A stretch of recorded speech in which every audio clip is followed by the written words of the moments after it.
It's time to learn from the best game devs. Tony Chan here, and welcome to episode 88 of Game Dev Loadout, where I chat with inspiring professionals every Wednesday morning to bring you the motivation and tactics for a successful gaming career. Now let's chat with today's future guest, Jason Canam. Jason, it is a game time. Are you ready? I am absolutely ready. Let's do this. He found the studio, Household Games Incorporation, in 2016, which is focused on creating high quality and stylized original IP content for consoles and PC. He used to be the game designer for DrinkBox Studios, working on Guacamelee, and now he's working on his new game that's debuting on March 6th called The Way of the Passive Fist. So definitely congrats on that, Jason. And let's go ahead and get started and tell us about your personal life and how you got started in the game industry. Absolutely. I mean, my start in the game industry is kind of a long and winding one.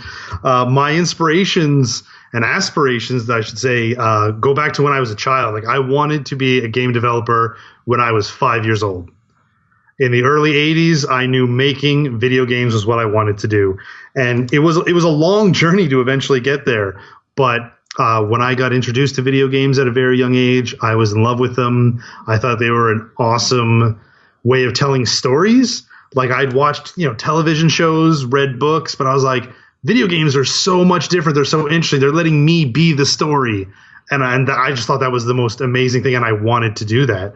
And then as I grew up, I dabbled a little bit in making my own games, making levels for games. Like, as I got a little bit older in the 90s, doing things like building Doom wads, custom Duke Nukem levels, and Unreal levels, into the late 90s and 2000s. And then, around the mid 2000s, 2005, 2006, that's kind of when I got my start in the industry. And that was kind of that very early days of indies, because growing up as a little kid, I didn't see a way into the industry. I was like, I knew I want to make games, but they're made by these big companies, and they're made by these guys who have computer engineering university degrees. I don't know how I could ever do that.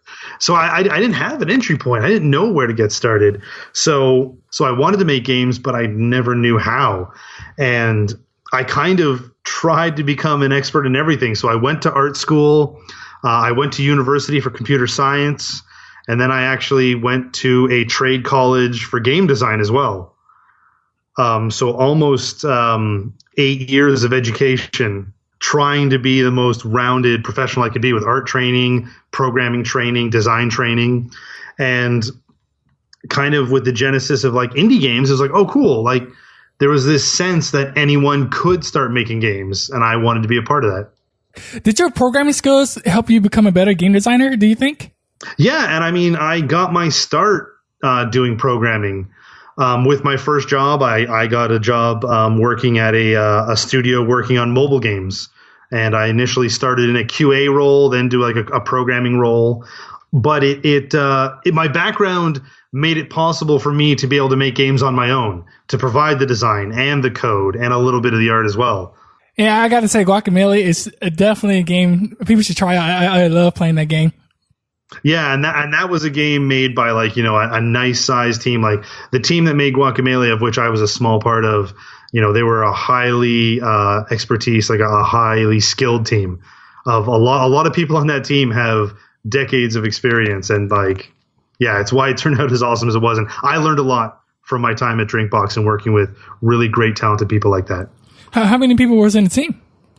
On Guacamelee, I think at its most, we're talking like 15 people roughly. Yeah, it's still relatively small compared to like AAA games or something. Yeah. Yeah, so to this day, what do you consider your current main area of expertise? My area of expertise is game and mechanics design. That's always been my favorite thing.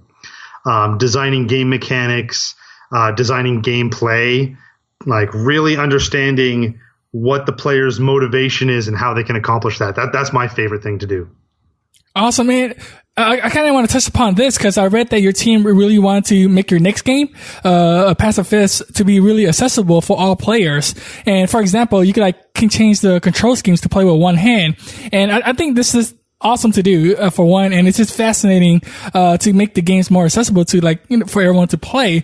I'm curious, what is something we probably don't know about in making the game more accessible that we should? Certainly, and actually that actually ties many points together. I was thinking like something from my game design background that people may not know is that I'm actually a speedrunner myself. Oh, awesome. Speedrunners being, players who seek to beat games as quickly as possible, set time records. There's an old Nintendo Entertainment System. There's an old NES game called Power Blade. It's about like a secret agent who throws boomerangs to defeat his enemies. And I currently have the third best time in the world in that game. And I speedrun it and I can beat it in just about 18 minutes. And so I'm a little bit of a part of the speedrun community, and being in the speedrun community is actually how I met our accessibility expert. So it was kind of through that connection that I got the motivation and the inspiration to make the game very accessible. Oh, wow. I didn't know there was such a thing as an expert in something like that. Interesting.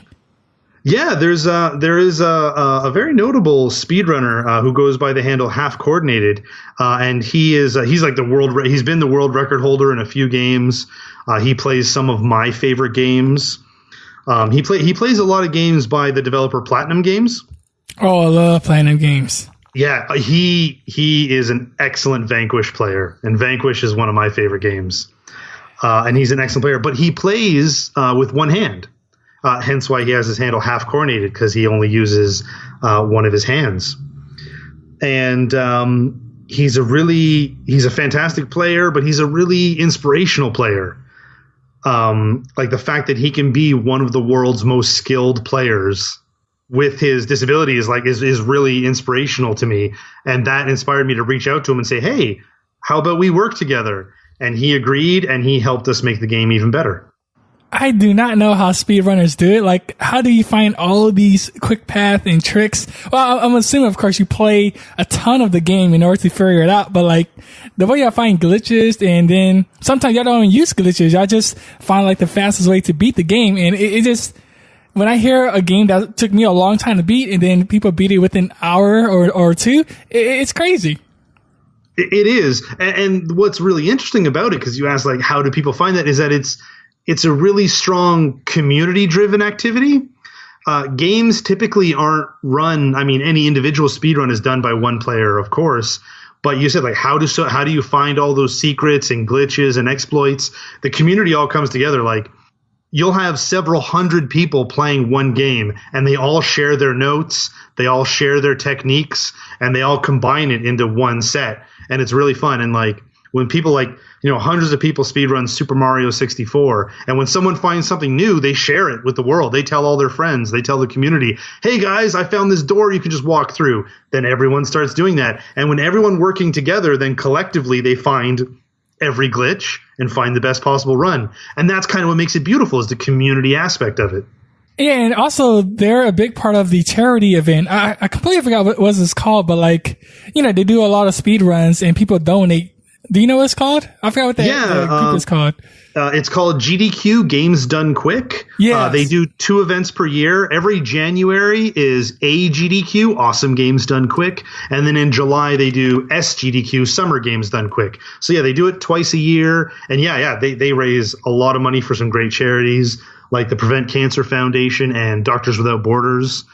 And once again, that's just that community aspect coming to light. And like, that's one of the most important things, I think, for any industry, for any activity, is a strong sense of community is a very powerful thing. Yeah, they're doing great things. So I really appreciate them doing something like that. Let's get back in hand. So one thing I want to talk about is the mistakes. So what mistakes are most common? And you say you're doing gameplay mechanics, forgot back to it. So what do you think are most common mistakes that game devs do when trying to create something like this?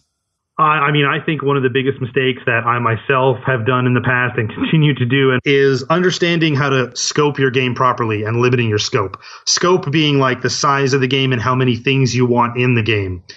Making sure your game doesn't balloon to be too big that you can't ever finish it. Because you always get these neat ideas and you want to add them to it. And like, you're like, we're going to make a fighting game. And then you're like, well, then now let's add RPG elements to it. Well, now let's add a loot system to it. And now let's add bosses. And all of a sudden, like, your game gets so big, you can't finish it. Or it has so many parts that they don't start playing well together. So understanding how to keep your scope small, tight, your project manageable. That's like, I think, one of the things that people struggle with. And I mean, I do, and I hear from a lot of game devs as well. That's a common thing, is understanding how to keep yourself kind of reined in and not going crazy into every direction. Oh, so that brings us to our next point. Like, overall, what were the key principles you followed towards making your current game and ensuring its success? Yeah, exactly. For us, for Way of the Passive Fist, it was understanding what is the game, what's the core game about, and not getting distracted by other elements. And that's why we made a game that's very focused, that's very purposeful. You know, we really want players to fight in this new way and experience a whole new way of fighting, but we really want that to be the thing they do. We don't want to get dragged down with other types of game design or side quests. It's like, no, we really want the player to experience this thing. We think is really cool. We've heard from players that they think it's really cool, and we're like, yeah, there's this cool element. We want to make the game just about that, not get bogged down in other things. So in a way, that's kind of like feature creep, right? Where you're trying to add too much things to the game instead of focusing on the core mechanic. Exactly. Absolutely. Yeah. Feature creep it happens all the time. And that's the thing, like the key word to it is definitely creep, because it sneaks up on you, because you're just like, oh, just add this, or, oh, wouldn't it be cool if the guys can change their hats? And then all of a sudden 3 weeks later into your project, you're like, oh my God, we have 500 tasks to do, because in your excitement, because usually it's when you're excited about something, you're like, oh, I think it'd be really neat if this had happened. And you forget that may involve new animations, new sound effects, new AI elements. And all of a sudden you realize your one good idea has turned into a dozen tasks. So your 10 good ideas have turned into hundreds of tasks. And that's how it gets away with you. And it creeps up on you every time. Yeah, game devs, stick to your core mechanic. Focus on that. Now, let's talk about, let's get more personal now. And you made a few games now. Guacamelee, you worked on a few games. What was the worst moment of your career? That one moment that's still vivid in your mind? Be very detailed and tell us that personal story. Okay. So this was like in the very, very early days of my career. I worked on a game, a long time ago, almost 12 years ago now. I worked on a game that got a 1 out of 10 review in IGN. Oh, wow. Yeah, so it was pretty rough. So the game actually was the Mega Man 2 version on iPhone. So it's like a port? It was a port, because I was working at a Capcom studio that worked on iPhone games, and we did a port of Mega Man 2 on iPhone. And I mean, there were a lot of elements to the project that were outside of my control, but it was the first time where, it was really disheartening just to see how much they tore it apart and how much they didn't like it. It taught me some valuable personal lessons I took away from it, but and things that I applied to this day. But it was that first like gut check punch of like, oh man, we made something and I don't think it went over very well. So tell us, what did you learn from that? Like, what can we game devs take away from what you experienced?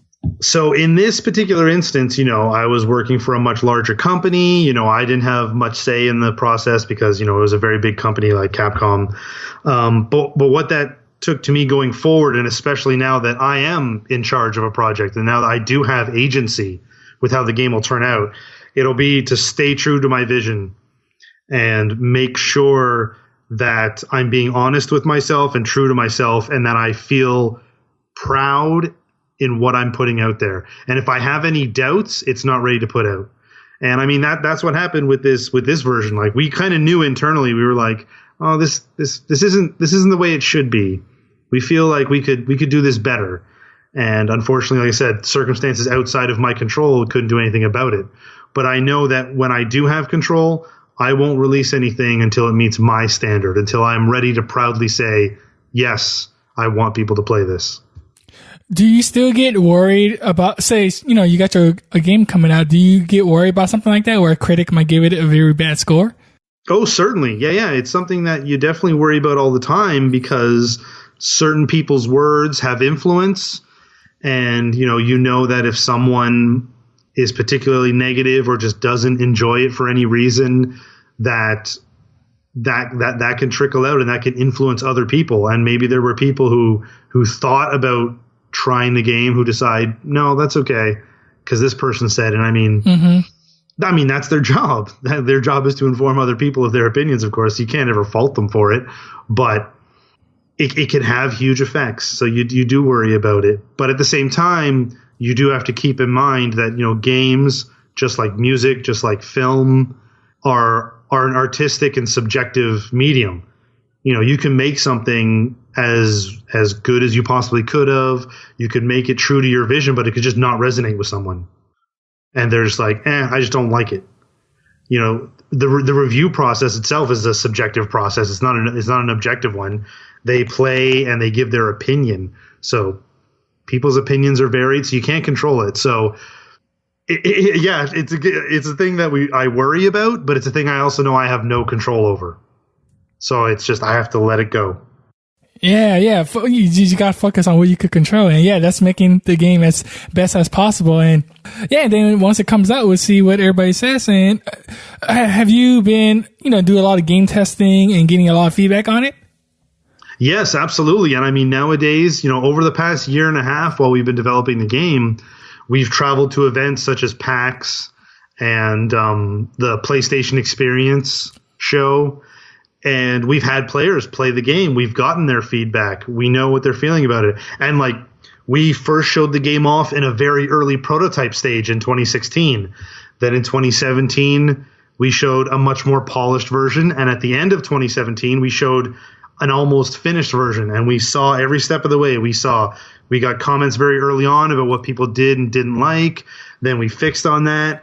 We had people play it again, and they noticed, this part got better, but I still don't like this part. And then for our final version, we almost unanimously had people say yeah, this is great. You got there. So yes. That made us feel good. Yeah. When we were showing the game publicly in December of 2017, it made us quite happy because people were like, I'm really glad. And people who had been following the game for some time were like, I've seen it progress. I like where it's at. This is definitely something I want, and that made us quite happy. Yeah, at the same time, you're actually building a community that's following your journey. So yeah, that's more eyes on your game as well. So yeah, Awesome, and yeah, it sounds like it's already positive. So that's good. Yeah, we're hopeful. So, what are bad recommendations do you hear in your profession, especially, as you're debuting your next game? What do you think are some bad recommendations we game devs should avoid? One line of thinking that I hear that I don't agree with is anyone who says you don't need to take timelines seriously. Anyone who just kind of thinks it'll get done when it gets done. You have to, of course, be very mindful of yourself as a professional. You can't crunch too hard. You can't push yourself too hard because that's unhealthy, of course. But you need to take your timeline seriously. You need to give yourself deadlines. Your project has to have deadlines. You can't get into that kind of space where you're just going to work on a game forever and never finish it. You need to set yourself up saying, we want to be done. And of course, as you develop, that could shift, that can move. That's very fluid, of course. But be ready to give yourself reasonable and fair expectations for timelines and stick to them. You should do your best to stick to them.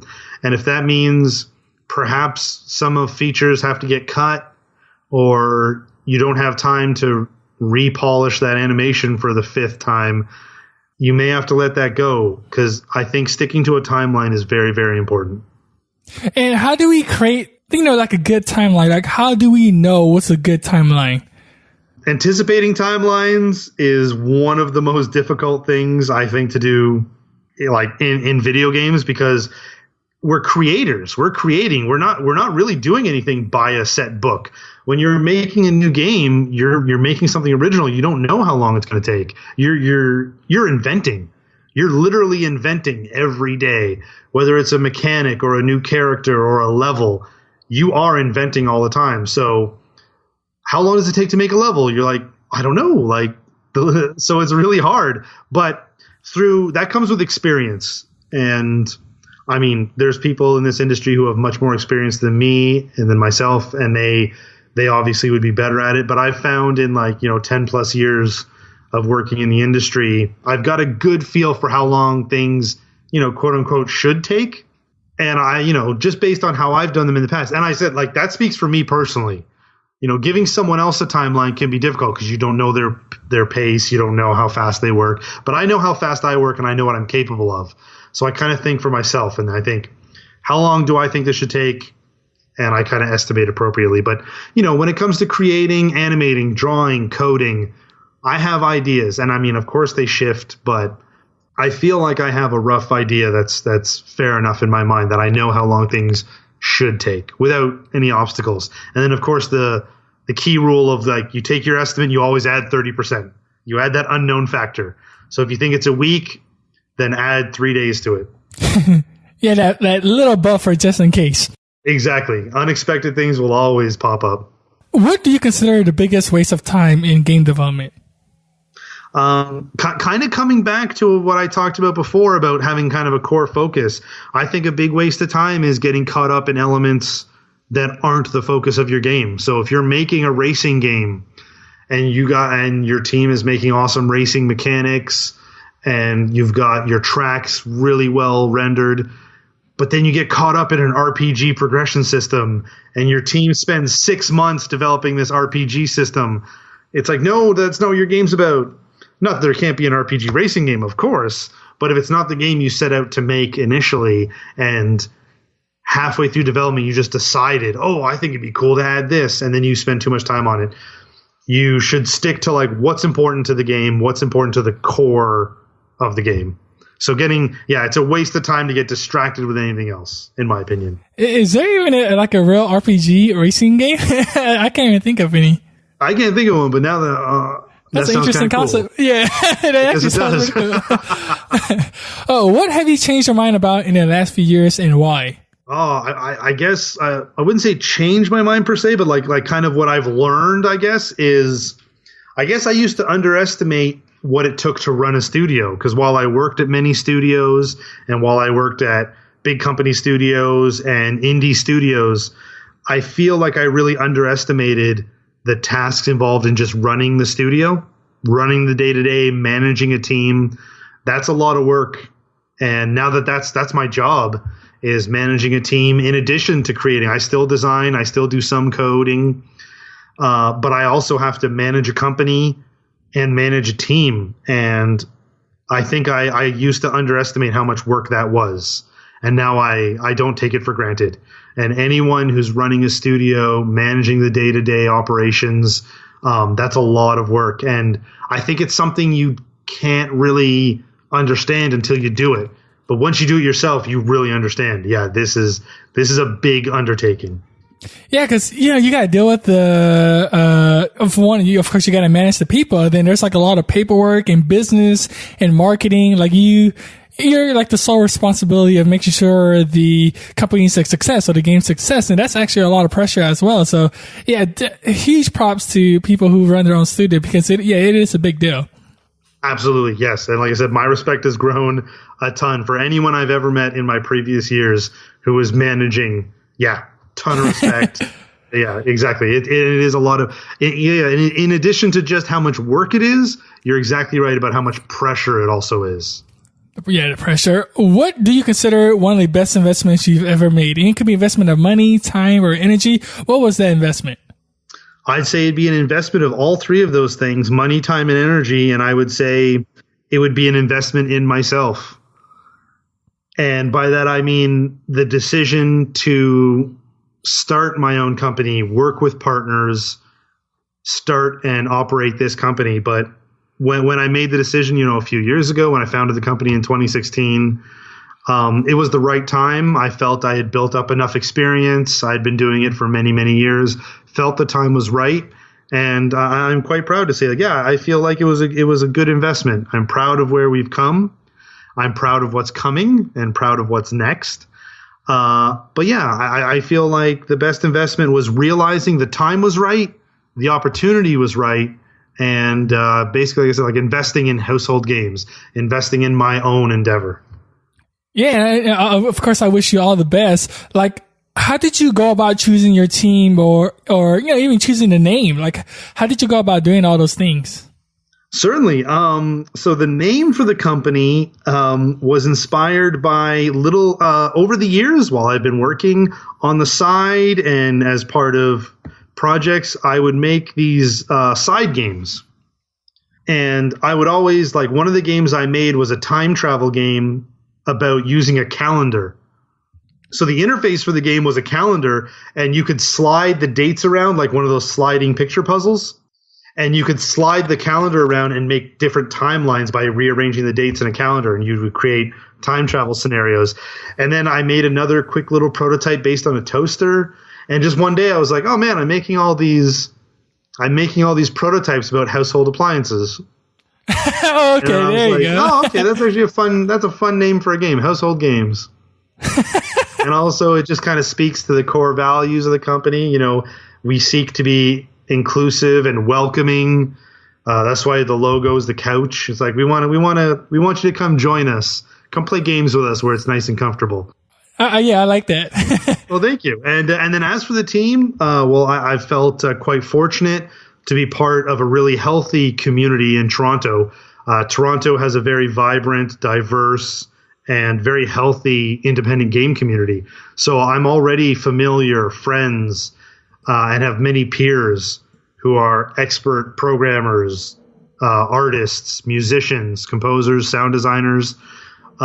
So I actually had a team in mind, and I reached out to certain people saying, hey, I'm thinking about this project and I would love you to be a part of it. And we had a really great team take part and create Way of the Pacifist, and really happy about that. And it's just because, like I said, it's kind of speaking earlier about speedruns, the game development community as well, like, benefits from a really strong sense of community, collaboration, sharing skills. And that's what allowed me to kind of make this team to build this project. Are you gonna make your game like a speed running kind of game? Like, are you gonna tell people to try it out and try to speed run it? That's one of the things I love about speedrunners is that they will speed run any game. So I'm hoping people will be able to speed run Way of the Pacifist, because you can definitely play quicker by doing better combos. There's definitely a really skilled way to play that's kind of interesting. And that's not even counting what kind of exploits and glitches they'll find, which is also, as a developer, people finding glitches is both exciting and scary. You kind of don't want them to, but then you're like, oh, good for you guys. That's super neat. But then secretly you're like, oh no, that's my fault. That's my fault that mistake is there. But oh yeah, absolutely. I would love for people to run it, and I'm hoping some people will. It'd be kind of really exciting to see. Is that game part like a great idea you had? Like, what's like an aha moment that you had? I'd say with this project, or in my entire career, and this kind of came back to like being a company owner and someone who has agency, who can make decisions. My biggest aha moment, I think, was reaching out to and collaborating with Half Coordinated. I had just watched actually one of the charity events in 2016. He had speedrun a game, and then when he was done his speedrun, I was just such a big fan, and I thought to myself, I want to work with him. He's a really inspiring, really awesome person, and it motivated me to kind of move into the accessibility space. And I was like, I'm gonna hire him. Yeah. And so I reached out to him, and like I said, he agreed to work with us, and it was excellent. And like I said, just going back to like the lowest moment of my career, you know, it was really when my hands were tied and I couldn't do anything about it. And now that I am a studio owner, now that I run a company, I can make those decisions, and that's exciting to me. I like having an idea or thinking, you know what'll make our game better? This. And then I don't have to ask permission. Actually, I do need to double check with my co-owners. Like there's people I work with, but I mean, I have the power to make decisions. And that's, to me, what's most exciting about being an indie developer is I have the power to make my own decisions and control my own destiny. And that's what I love about it. Oh, wow. Yeah. Control. Yeah. That's the great thing about being indie. You just have more freedom. And what was, the person's name again? So I could, link it up in the show notes so people could check him out as well. Yeah. He's a Twitch partner, and he goes by the name Half Coordinated, all one word. Gotcha. I would definitely link that up. Now, the game industry is obviously booming, and there's more and more indies game developers coming out. Like, what are most excited about today? I think what's most exciting about game development today is how open it's becoming, how there's more opportunities for people. I think one of the most exciting things is that there's the chance for more non-developers to provide their voices to games. Because we have access to tools easier than ever before, because game engines are much more readily available than they were. To me, what excites me the most when someone who's not traditionally a game developer decides to make something or be part of something, that's when you get unique voices. And I think that's what the industry needs. And giving that opportunity to people is something that's awesome. Yeah. I just love the accessibility now. And mostly everything's free now, so yeah, I just can't wait to see what more games are out there. What is that one game that influenced you the most and why? I'd say my most influential game, personally for me, is an old game that came out on the Commodore 64, and it was called Wizard, just simply Wizard. It was a single-screen platformer about a little purple wizard who jumps around, climbs ropes, climbs ladders, and in every level, you have to collect a key and take it to a keyhole to exit the level. Kind of simple. But what it did was that it gave you the opportunity to build levels. It had a level editor included with the game. And that's what I played when I was like 5 years old. And for me, it was just this moment of like, wait, you're asking me to do it? Oh, you're letting me do it? And when I built my own levels and I got to pick where the bats flew around and where I picked where the monsters were and built treasure rooms, and I was like, I didn't have a full grasp of proper game design, so I just did things that came to my mind that were cool, like, oh man, the giant scorpion's going to guard the gold bars. And I might have made things that didn't make sense, but I was given the opportunity to express myself. And that was the coolest, most mind-expanding moment ever. And that's the game that like changed my life and made me want to make games more than anything.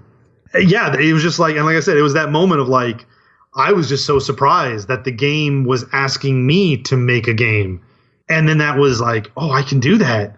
And I made hundreds of levels. I really wish, I've been meaning to try to track down if I can find my family's Commodore 64 and those floppy disks and try them out and see what they're like. I'm sure now, as an experienced game developer, I would pick them apart and go, no, you can't. No, you don't. You never do that. That's not intuitive to the player.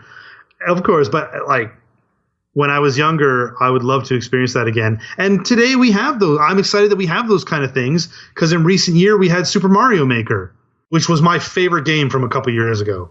I was about to bring that up because I think when that game came out and I started reading feedbacks and reading users' review, they were just so excited to create their own levels. And then people could go and try out their levels and, give their feedback and their verdict. And I've seen some crazy levels that I have.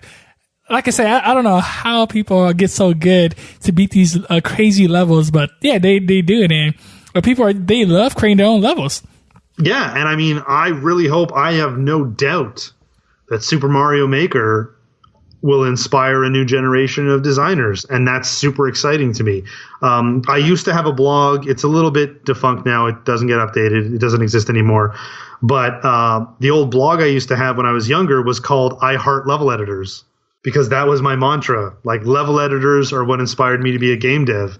Like I said, it started with Commodore 64 platformers. It upgraded into making Doom levels in the 90s and then Unreal maps. But my favorite thing growing up has always been games that included level editors or map packs and giving you the opportunity to make stuff. They need to bring Mario Maker to the Switch. Like, I don't know what's the holdup. They need to bring it. They sure do. Why do you love being a part of the video game industry?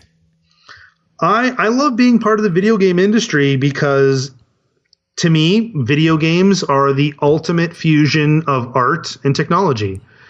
And they bring the best of both worlds. They push technology forward while also providing this fantastic outlet for artistic expression. And to me, that's what makes them the most beautiful thing. That's why I love them the most. There's stories that let the person be a part of it. They're experiences that allow people to make choices.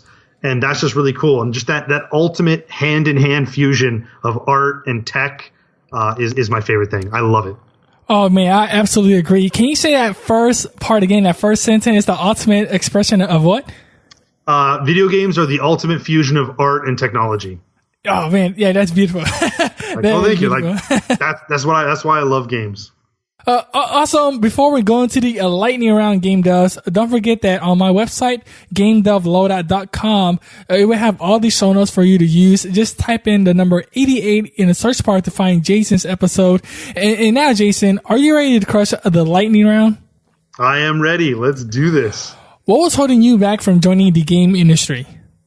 It was really in those early days, not knowing how to get in. It just seemed like it was an impenetrable system that was ruled by corporations.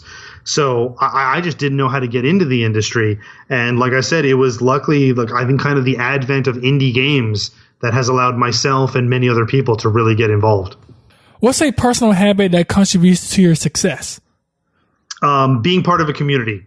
Being part of a community, a game dev community that hosts regular events. Like I said, Toronto has a very healthy community. We get together for monthly events. We meet up. There's skill swaps.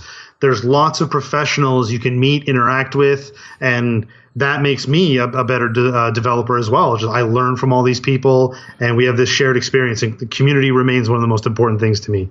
Yeah, I always encourage game devs to join the local community, where you could communicate and just talk with other people, like-minded people. What's the best piece of advice you've ever received? The best piece of advice I'd say would be from a fellow game developer who told me that you have to make the game you want to play. And that, I think that's just true, because then that speaks to being true to your vision, but it's got to be the game you want. You can't make something for someone else if you don't love it yourself. And that's something that I've kind of held very close to myself and informs what I do. Is I'm always going to make the thing I want. I think there'll be people out there who want it too. There definitely will be, but I will always be true to myself first. Yeah, now that you're running your own studio, yeah, that's definitely a reality now. Mm-hmm. How has a failure set you up for later success? Well, I think it was definitely speaking earlier about kind of the low point, but just learning that learning that lesson from the previous advice, which is stay true to your vision, stay true to yourself. Understanding, actually, I will say from those early days, understanding that sometimes there's just things that are outside of your control. But when things are in control, you have to master your own destiny. So when you have control, take advantage of it, be true to yourself, and understand that the times that you don't, just like, sending out reviews, you don't have control over what their opinion will be. So you can't really worry about it. You did your job. You controlled what you could. Let the chaos of the universe play itself out. Chaos of the universe. What resources should we use to get started today? Resources for game devs. Luckily, there's more tools. I'm going to come back and say communities. Wherever you're located, take a look around, see what kind of communities exist. Like I said, Toronto is a particularly large and healthy one, but I've heard other places, other cities. And if you're not located in an urban center, if you're located, outside of a city and maybe not where there's a ton of people, there's online communities. There's definitely online forums. There's places for game devs and places for game devs and fans too. But be a part of community of whatever you're in. If you're a fighting game player, you're likely part of FGC, the fighting game community. If you're an artist, you're likely a part of an art community. But make sure you stay within that community. You share within that community. Be active in that community. Everyone there wants to be there, and they can learn from you. You can learn from them, and they'll only make you better. Oh, I love that. Next question is a bit of a doozy, so take your time if you need to. Imagine you woke up the next morning in a brand new world and you knew no one. You still have all the experience and knowledge you currently have today. Your food and shelter is taken care of and you have a laptop. What would you do step by step on the path to join and become successful in the game industry? Oh boy. Okay. So I do have my experience, you said, and I don't have to worry about where I'm staying. Okay. It's going to come back to that. So I just be like, hey, first of all, let me center myself and find out where I am. Google map myself and go, okay, cool. I'm here. And then I would use whatever resources like I said, online forums. if I was dropped into some other city, I would just be like, who's around? Who exists in this city? They can be found. You can reach out to them. But the number one thing you have to keep in mind, and I think this relates most importantly to students and as well to like myself in this fictional situation, is remember that it takes time. You can't rush it. You're not going to go to a game dev meetup in April, have a conversation over drinks with an artist, and then next month they're going to be drawing all the art for your new game. It takes time to develop relationships. It takes time to be part of a community. You can't rush it. But that's what I would do, is I would find out who in this city loves games. Who in this city loves to make games? Meet up with those people, find out, and then ask them, hey, what are you guys doing to make games? And learn from them. And then, eventually I think I would find, my kindred spirits, whether it's just one night just having a conversation saying, man, I love Ninja Turtles. I love Ninja Turtles too. Do you want to make a Ninja Turtles game? I mean, obviously for license purposes, that's not so simple, but we both be like, well, you know what? Let's start drafting that proposal and start doing it. But no, you'll meet like-minded people who have the same goals as you do, and you'll be able to work together. So yeah. I'm telling you, Game Dev, that's like the best motivation right there. When you're talking with someone that's excited as you to making games. Like once you be a part of that community, it just feels really exciting and motivational to do something. Like if you're listening to this podcast as well, you're part of this community as well, to learning from the best from Jason. And so, yeah, it's definitely a motivational. And we have reached the end. Go ahead and give us one last parting piece of guidance and how we can connect with you, and then we'll say goodbye. Absolutely. If you'd like, you can follow me on Twitter at Jason Canam, which is JASONCANAM. You can also follow the company, Household Games, at HHGamesINC. Follow, I love using Twitter. Twitter is its own community. I love it when if people ever have questions for me, they can ask me anything at all. And like I said, I love asking other people questions too. Plenty of people have given me advice. I've learned so much from other people. It's a great way to connect to people when you can't physically be close to them. But yeah, I think social media is an amazing thing, and I love to connect to people on it. Yeah, Game Devs, please connect with Jason. Obviously, he's really open to talking with you, so hit him up. Jason, it's been a pleasure. Thank you so much for sharing your journey with us. For that, we are truly grateful, and we will catch you next time. Thank you very much. It was my pleasure. Thank you, Game Devs, for listening. I hope we brought you value today. Equip yourself with the best loadout and take action. If you haven't already, subscribe to the podcast with iTunes or Castbox to listen to more inspiring stories and gain valuable knowledge. I greatly appreciate it if you share the show with your fellow peers so that they can also be motivated. Until then, I'm your host, Tony Chan, and I'll catch you next Wednesday on the Game Dev Loadout podcast. Peace.